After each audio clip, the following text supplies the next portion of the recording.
No one in the auditorium that day thought they were about to witness a moment so powerful it would silence the entire room, like time itself had been compressed.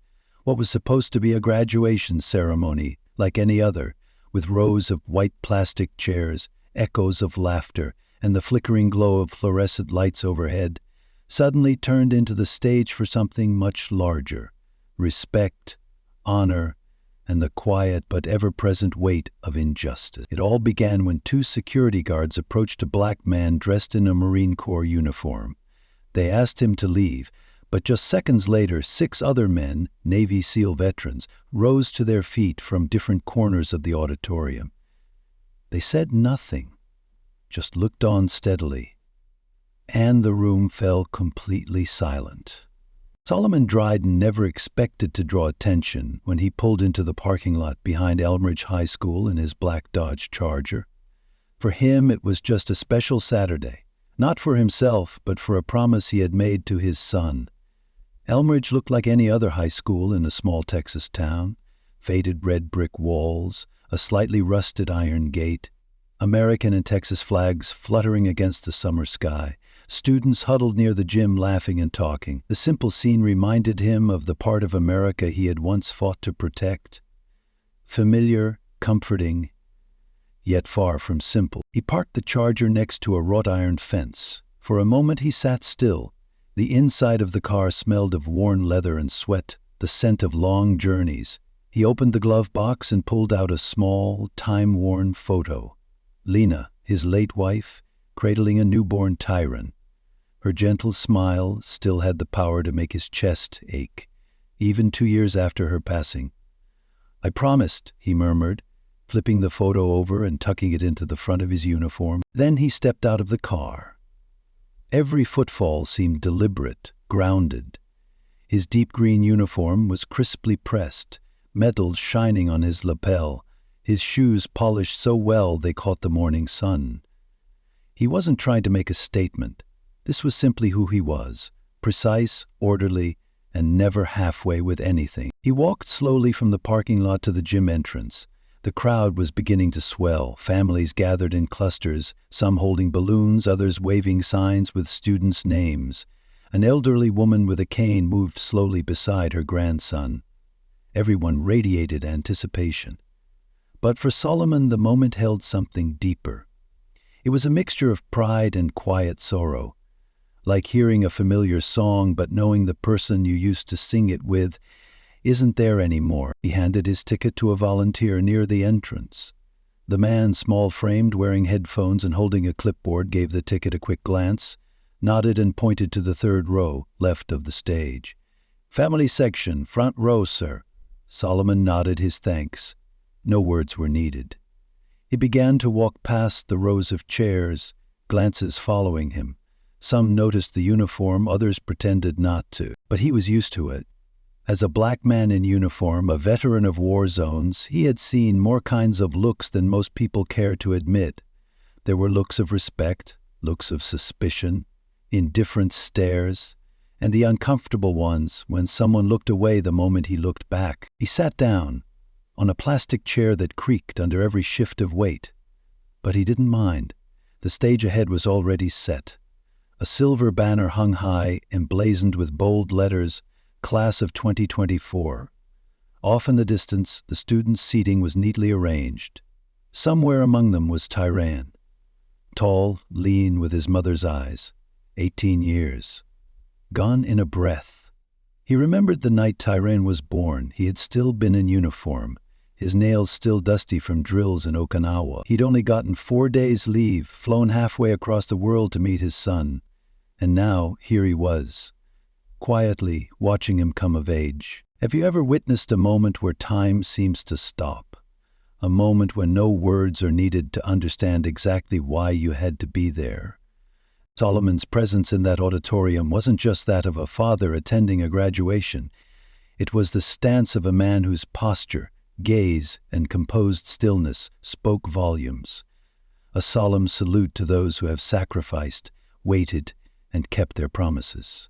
Under the pale white lights, his thoughts drifted to his wife. Lena would have cried through the entire ceremony if she were still alive.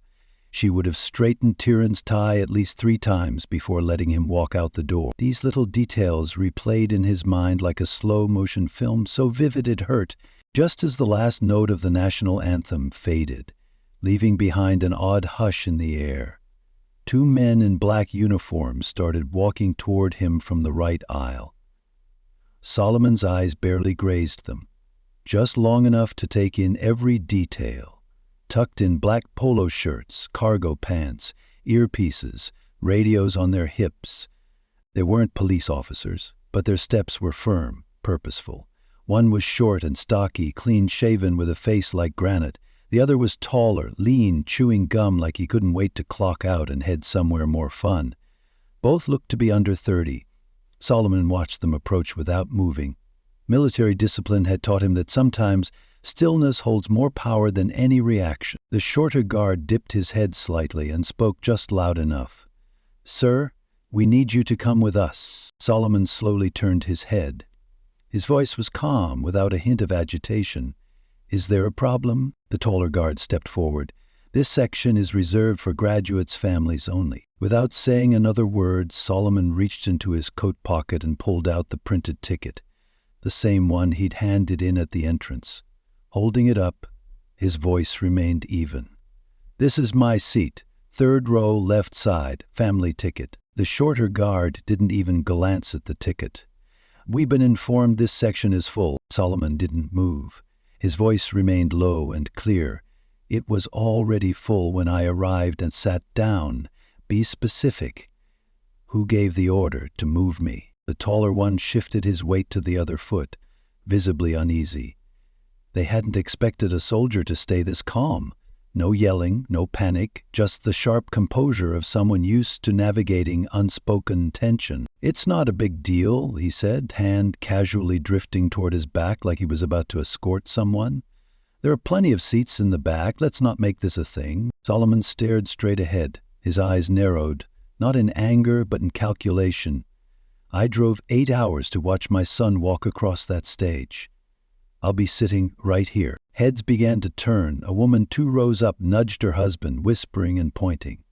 From the stage, someone in the crowd raised a phone and tilted it slightly, possibly recording. The short guard gripped the radio strap on his hip. "Sir, I'm going to ask you one more time." "You can ask all day," Solomon replied, his voice now lower but solid as steel. "I'm not going anywhere," the taller one grimaced. "We just thought maybe you'd be more comfortable sitting in the back." That sentence fell like a stone into a still pond. No shouting, no drama. But someone in the room could feel a line had just been crossed. This wasn't about seating anymore. That sentence wasn't part of any written policy. It came from another place, the kind of place where men like Solomon had long heard things through cracked doors, forced smiles, or after a soft, "Sorry, there's nothing we can do." He didn't respond, didn't react, but the air around him shifted, tighter, thinner, like a veil had just been torn away. The shorter guard muttered something into his radio, eyes fixed on Solomon. Still, Solomon sat tall, gaze on the stage, as if the conversation had ended long ago. An elderly woman beside him, with snow-white hair and pale skin, leaned slightly his way. She spoke just loud enough for only him to hear. "Don't let them push you out." Solomon gave a small nod. He said nothing, not because he was proud, but because he knew one thing. If he made a scene, his son would remember this day, not as the day he graduated, but as the day his father argued with security. All Solomon wanted was to sit there like any other father, quiet, ordinary, unnoticed.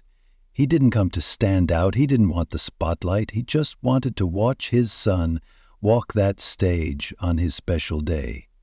But clearly, that was too much to ask for some people. The 2 guards didn't back off. The taller one, Mully, leaned in again, lowering his voice like he was trying to reason. "If you're not happy, you can file a complaint at the school office. We're just following orders." Solomon turned to him again, this time with a gaze no longer serene but sharp as a blade. "What's your name?" Malley paused, caught off guard. "I'm Officer Malley, not an officer," Solomon corrected him, voice low and even like a drill command. "You're a private security employee." Every word came out with cold precision, like a situational report. Not hostile, not loud, but impossible to argue with. The other one, the short, muscular one, name tag reading, Garvin, jumped in, his tone more aggressive. "That's enough. If you don't get up." He never finished the sentence, because just then the main doors at the back of the gym swung open. 6 men walked in, no uniforms, no badges. They wore plain shirts, dark jeans, quiet shoes. But there was no mistaking it. These weren't ordinary men. Their postures straight, shoulders square, eyes scanning the room with the sharpness only found in those who've survived real combat. They didn't enter together, didn't stand side by side, but anyone paying close attention would notice they moved with the same rhythm, the same caution, the same deadly calm. Solomon didn't have to turn around. He knew exactly who they were. He didn't need to guess. He had led these men through mud, fire, and the kind of silence colder than any desert night. They weren't just comrades, they were brothers, and they had arrived, but the 2 guards didn't know that. Not yet, and they were about to find out. Solomon kept his eyes forward, expression unchanged, but something inside him had clicked. It wasn't anger, it was survival mode. That instinct trained into every warrior for moments when the line between patience and resistance was no more than a blink. The 2 guards stood close beside him, still trying to assert control. But it no longer felt like protocol. It had become something else, a form of threat, a familiar performance of authority, the kind that only exists in spaces where no one dares to push back. But Solomon had lived in places where power meant life or death. Not a raised voice in a high school gymnasium. A student's name echoed from the stage. Scattered applause followed, but around Solomon no one was paying attention to the graduation anymore. Their eyes were locked on the quiet standoff, pretending not to notice, but unable to look away. Malley edged in closer, whispering, "I'm trying to help you, you know. Don't make this a bigger deal than it has to be." Solomon glanced over, his voice as steady as ever. "You don't have the favor to give." A pause. Malley stepped back slightly, as if suddenly realizing he was standing in front of something far bigger than he had anticipated. But Garvin didn't. His face hardened. His left hand hovered near the radio on his hip, a move typical of someone who preferred devices over dialogue. A few rows back, a large man silently stood. At first, no one noticed. He didn't speak. He just folded his arms, leaned against the seat back, and fixed his eyes forward, razor sharp. Then a second man stood on the opposite side. Then a third. No one said a word. No one needed to. Solomon still didn't turn around. A soldier's instincts don't require visual confirmation. He felt it. Every movement, every breath, every precise gaze trained on this spot. Garvin bent down again, voice lower now, with a tension that hadn't been there before. "You're making this a real issue." Solomon turned his head, slowly, like a rifle sight being adjusted. "No. You're the one not listening." Garvin twitched his hand toward the radio, but before he could press it, a voice rang out just a few feet away. Deep, steady, unmistakably clear. "Is there any reason this man is being harassed?" The voice wasn't loud or sharp, but it carried weight. Calm, grounded, not needing to rise to claim space. It landed like a steel weight in the taut silence of the room, halting the murmurs on instinct. The speaker was a tall man with neatly trimmed salt and pepper beard, fitted black jacket over a crisp gray shirt. He stood in the aisle with a posture so firm, so deliberate, it was as if time itself paused to let him pass. His name was Creed Marston. And all it took was a single glance, just a flick of the eye from Solomon, to remember. This was the man he had pulled from a flaming vehicle in the middle of the Kandahar desert, when the sand was searing hot and bullets fell like hail. 200 meters sprinting through enemy fire to save a wounded soldier isn't something many survive to retell. Garvin looked up, startled. "Who are you?" Cree didn't answer. He stepped forward, his tone unchanged. "I just asked you a question." Maley raised his hand, trying to maintain control. "Sir, this situation is being handled—" "No," Creed cut in, voice sharper now. "You're not handling anything." From the left bleachers, another man stood. Then another. 4 now, silent but synchronized in the way only those forged in combat can be. These weren't strangers backing each other up. These were men who had gone to war together. Sullivan still hadn't left his seat. He didn't need to. Everything was unfolding exactly as it should. An entire corner of the gym was now watching. A young boy pointed.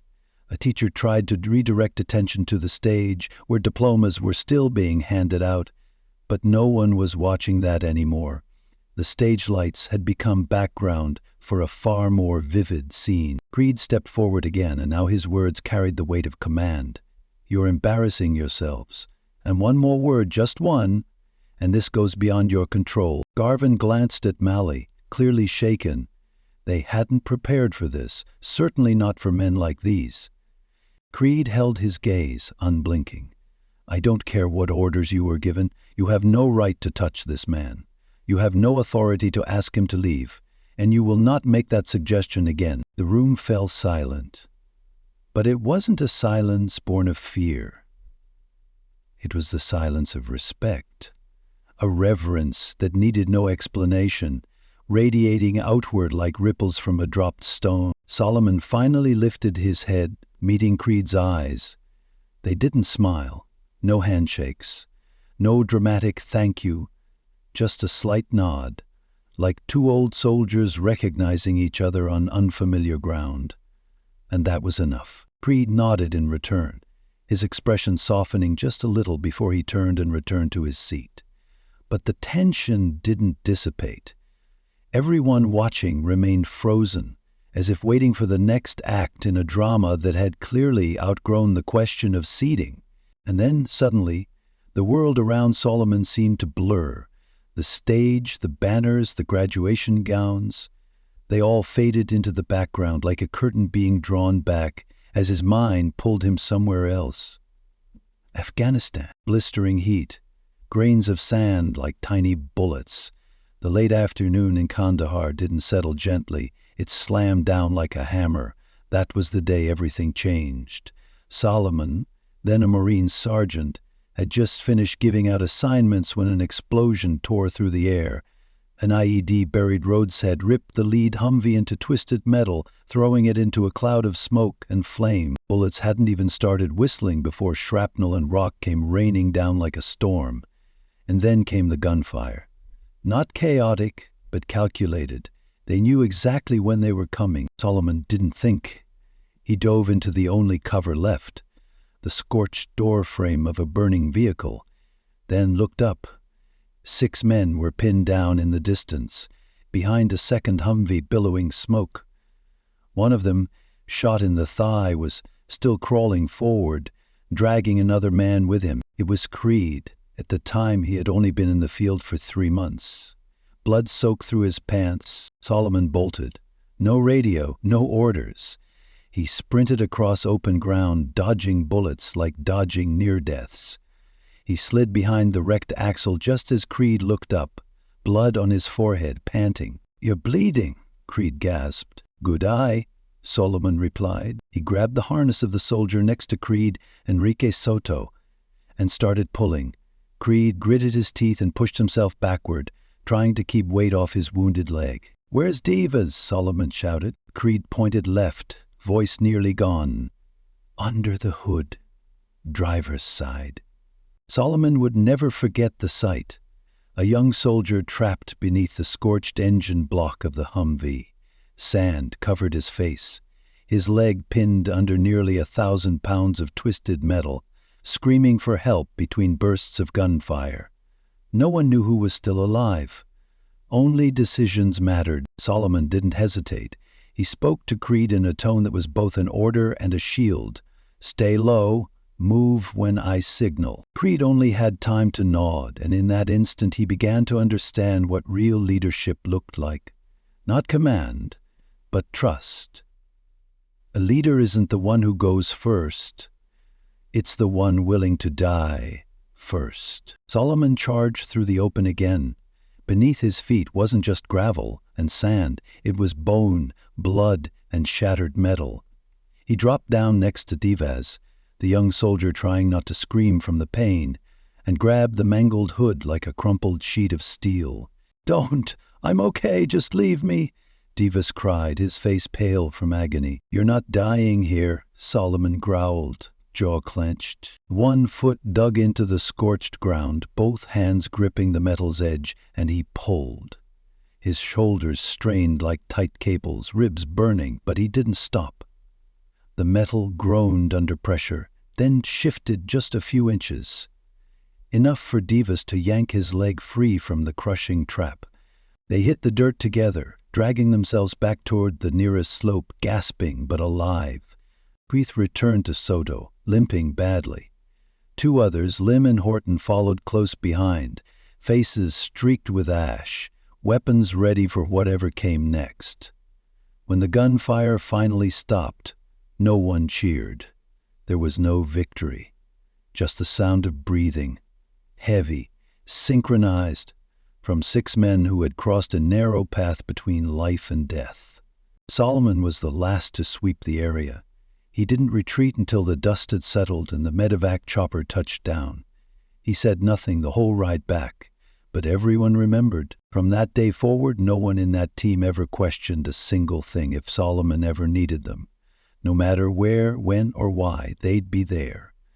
No questions, no conditions. Back in the auditorium, Creed remained seated. His eyes didn't leave the 2 guards still flanking Solomon like confused shadows. But he wasn't thinking about war. He was thinking about something greater. A promise. I'd promised to protect the man who once dragged him out of death. And now, that man was being stopped just for wanting to see his son graduate. Handshake. A nod.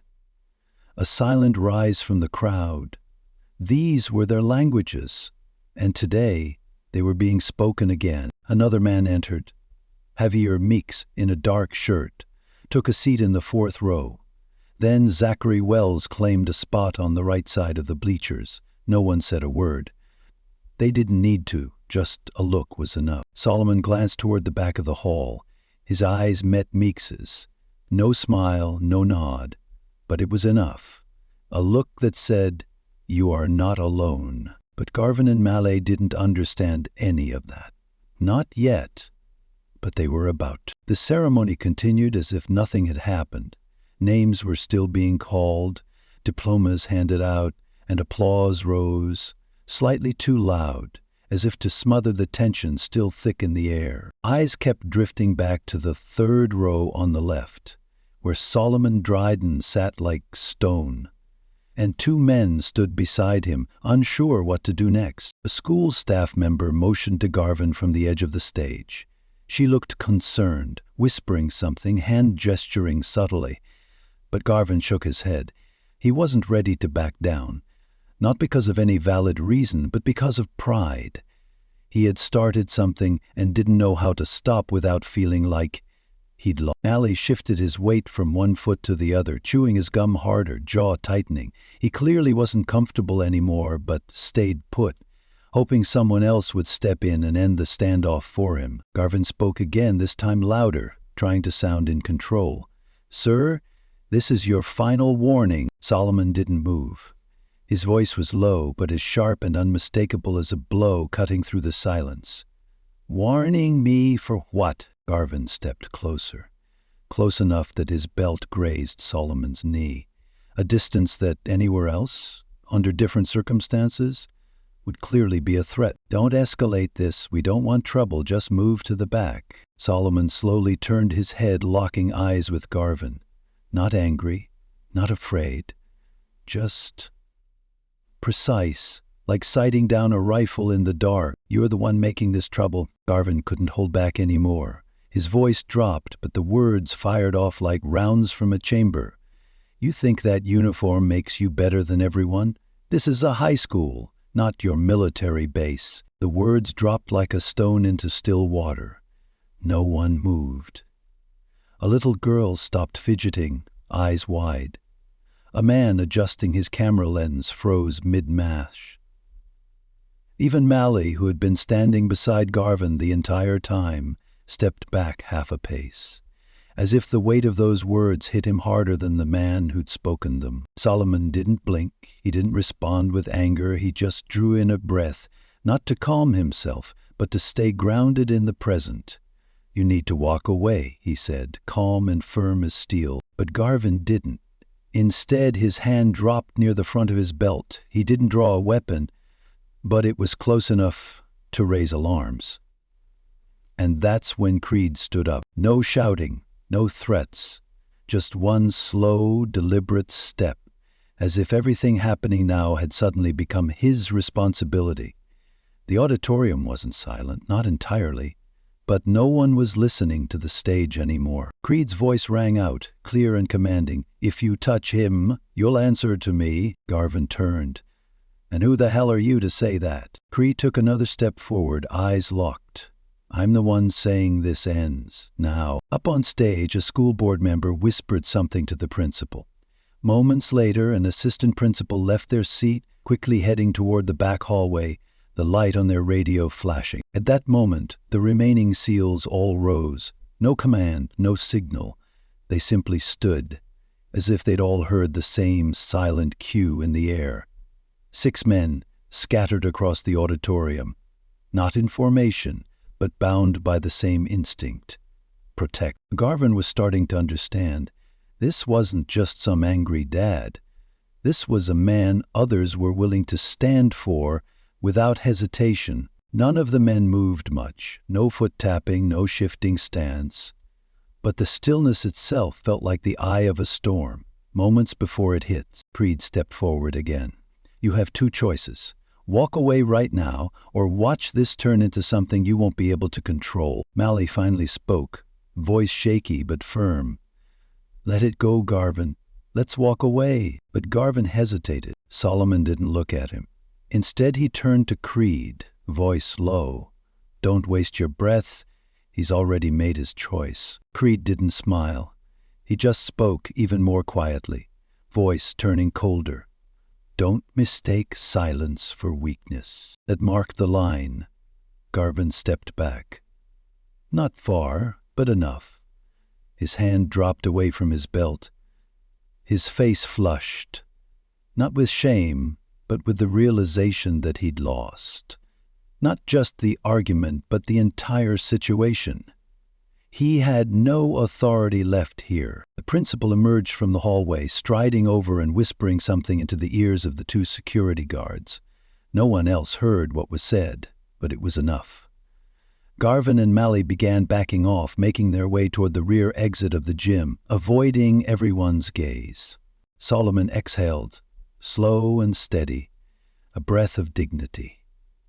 Creed returned to his seat without a word. The SEALs remained standing. No further reason was needed.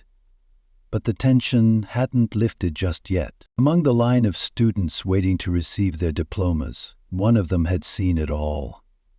His hands clenched, chest rising and falling. Tyreen Drayton, the son Solomon had traveled hundreds of miles to watch graduate, was now standing in line, eyes locked on his father. He wasn't looking at the stage. He was watching the man who had just steadied an entire storm with nothing but his presence. Kieran stood between a girl with brightly braided hair and a boy constantly adjusting his slipping gown. The 2 beside him whispered nervously, double-checking their name cards as if everything were still normal. But for Kieran, the world had shifted. He had seen it all.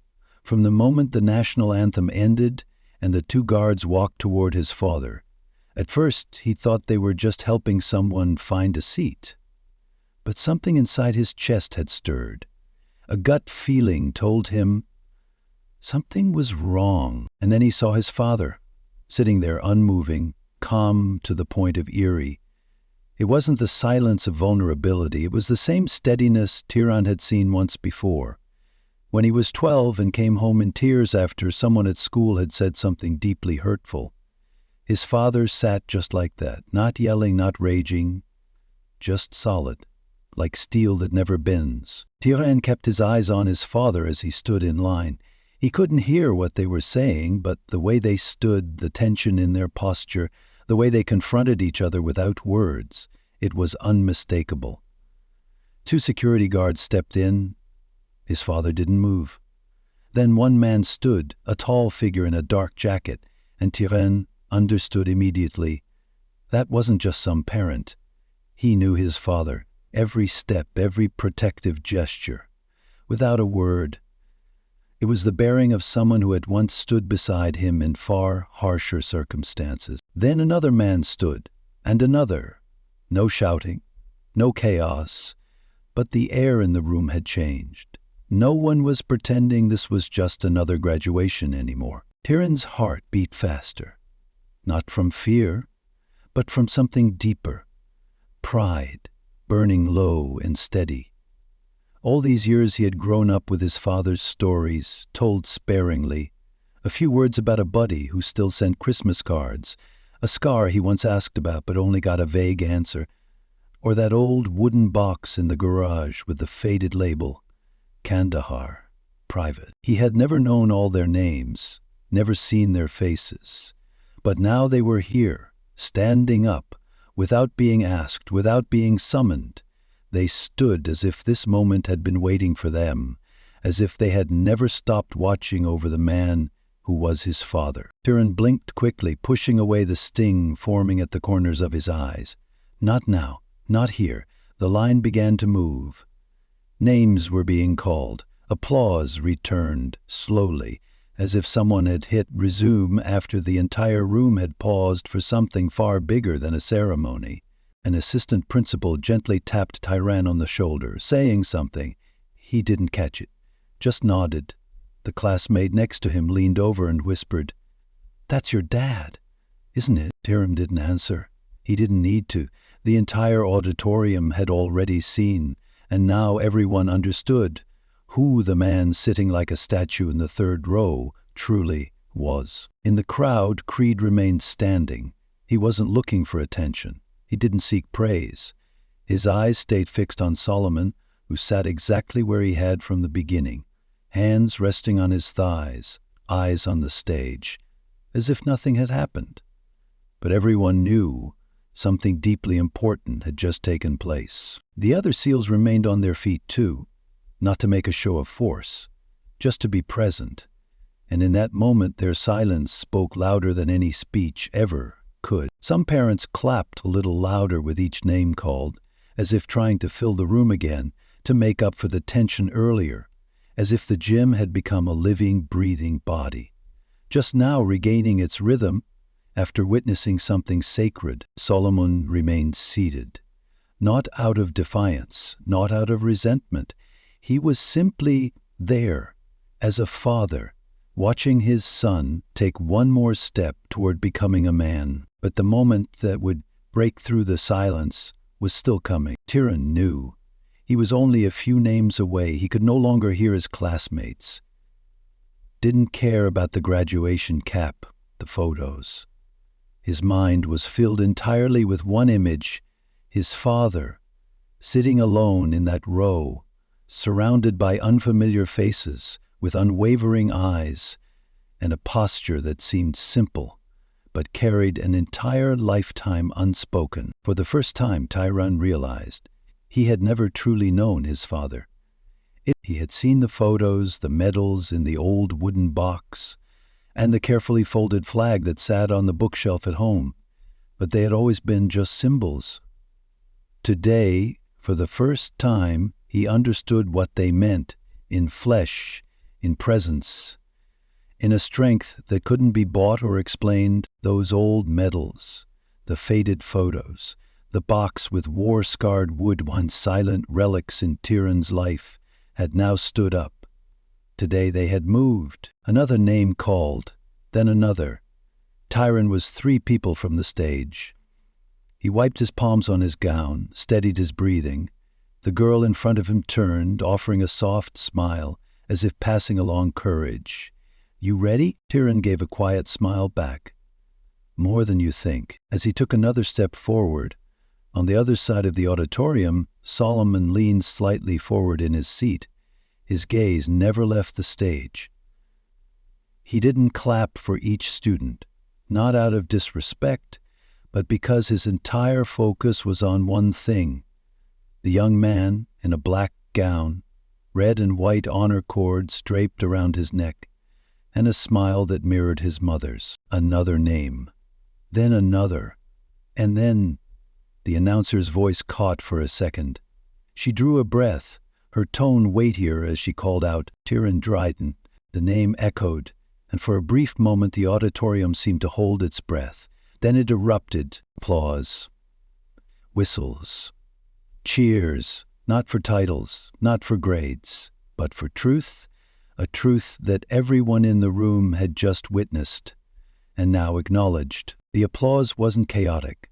It had rhythm. It had weight.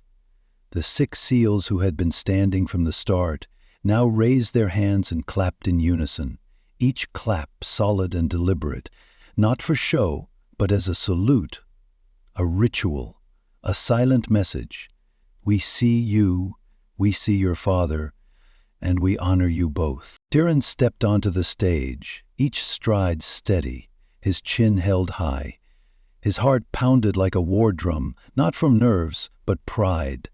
Not just pride in himself, but in the name he carried. A name forged from steel, memory, and men who didn't need to speak for the world to know exactly who they were. He took the diploma from the principal's hand, shook hands, turned to scan the crowd, and then he saw him. Solomon didn't stand, didn't raise a hand. He simply sat there, locking eyes with his son, offering a small smile, a smile that could carry an entire lifetime in just a few seconds. Tyrion gave a slight nod, not a greeting, a promise. "I understand now, Dad." He stepped off the stage. But the applause didn't stop. Parents who had sat in silence throughout the ceremony were now on their feet. Some wiped tears they didn't quite understand, maybe because they'd just seen something their hearts still believed in. Loyalty, respect, and love that didn't need words. Solomon leaned gently back in his chair. He didn't cry, but something inside him broke open. Not pain, not regret, but a quiet release, the kind that comes when a circle finally closes, even as it promises to keep turning in a different way. The ceremony continued, more names were called, but from that moment on, every step on that stage walked in the echo of what had just happened, not because it was dramatic, not because it would go viral, but because it was real. But the story didn't end with the applause. When father and son reunited outside the gymnasium, it wouldn't just be a proud embrace. It would be something deeper, a passing of the torch, a quiet way of saying, "Now it's your turn to carry this forward." The final name was called. 20 minutes later, the entire auditorium rose to its feet. Graduation caps soared into the air, shouts erupted like the first summer storm. Phones were raised, cameras flashed nonstop, balloons hovered like dream clouds above.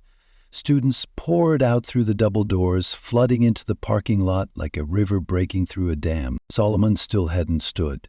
He remained seated as laughter, music, and the soft sweep of gowns blew past him like wind. His eyes followed Tyrion, laughing, hugging friends, high-fiving a teacher. And then, even in all that noise, Tyrion turned back. Just once. That look, just a flicker, but it said everything. "Did you see me, Dad?" And Solomon's gaze answered, "Every second, son." As the crowd began to thin, arms full of flowers, balloons, and well-wishes, Solomon finally rose. He stretched his legs, rolled his shoulders, as if releasing everything he had quietly held throughout the ceremony. At last the room fell silent. Empty rows of chairs emerged under the dimming lights and footsteps echoed softly across the floor. Creed walked toward Solomon, slow and steady. He didn't speak at first, just offered a silent look. Then, glanced toward the rear exit. "You okay?" Creed asked, his voice low but sincere. Solomon gave a slight nod. "I've been through worse." Creed cracked a faint smile, not from humor, but recognition. "Yeah, but this shouldn't have happened." Solomon nodded. "No, it shouldn't have." One of the 6 SEALs joined them. "We planned to stay low, but when that guy dropped his hand near his belt..." Solomon raised a hand, calm, firm. "You did what needed to be done. That's enough." They stood there for a few more seconds, letting the final sounds of the room fade into stillness. Then Solomon said, "I want to see my son." Afternoon sunlight spilled across the concrete behind the gym, casting long shadows from the bleachers.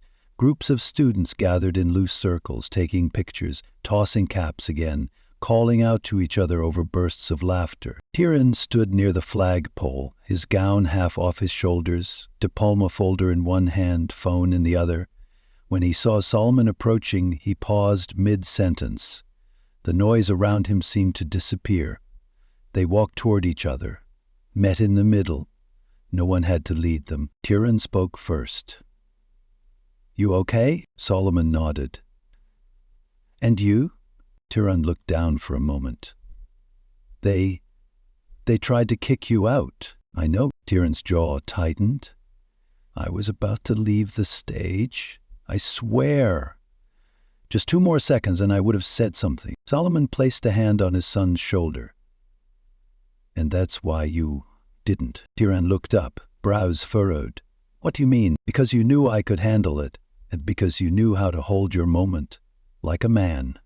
You didn't let anyone take it from you." Tieran held his breath for a second, then asked quietly, "Those men who stood for you, who are they?" Solomon glanced toward the back exit, where the 6 men now stood in a loose circle, not seeking attention, just there, ready.